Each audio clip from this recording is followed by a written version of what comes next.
May pagbabago raw sa canonization rites na matutunghayan ngayong araw. At kaugnay po niyan, makakausap natin si Father Aris Sison, Parish Priest ng the Parish of the Hearts of Jesus and Mary sa Quezon City. Magandang umaga po sa inyo, Father Sison. Si Cedric Castillo po ito ng News TV Live. Good morning, Cedric. Nasa Immaculate Conception Cathedral of Cubao na ako ngayon. Okay, Father, ano-ano po yung mga pagbabago ngayon sa canonization rites sa Year of the Faith? Cedric, dati, yung ceremony of canonization takes place within the Mass. Okay? Nasa loob siya ng misa, pagkatapos ng introduction, doon ginagawa yung rite ng canonization. Mamayang hapon, makikita natin doon sa canonization ni Blessed Pedro Calungsod and Companions na ito'y magaganap bago ipagdiwang ang misa. So, during the entrance procession, dadasalin, kakantahin yung Litany of Saints, no?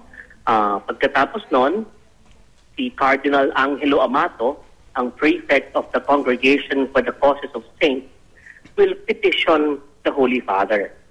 Okay. Pagkatapos, babasahin yung biography ng mga candidates, and then there will be a second petition again to address the Holy Father.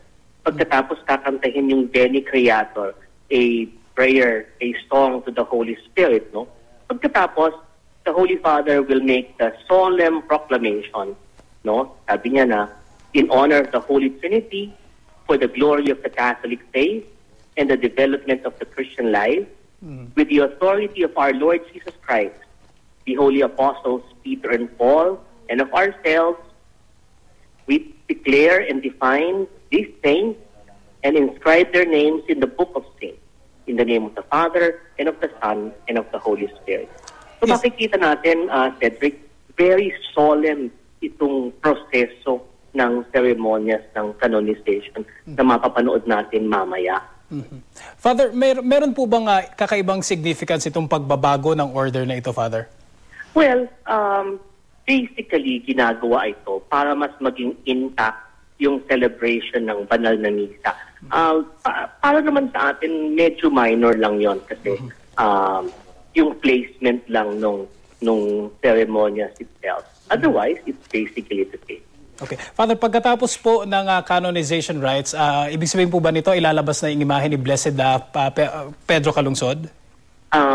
Pag pinasa na yung proclamation, yung official proclamation ng Holy Father na declaring these blessed as saints, ina-unveil, no?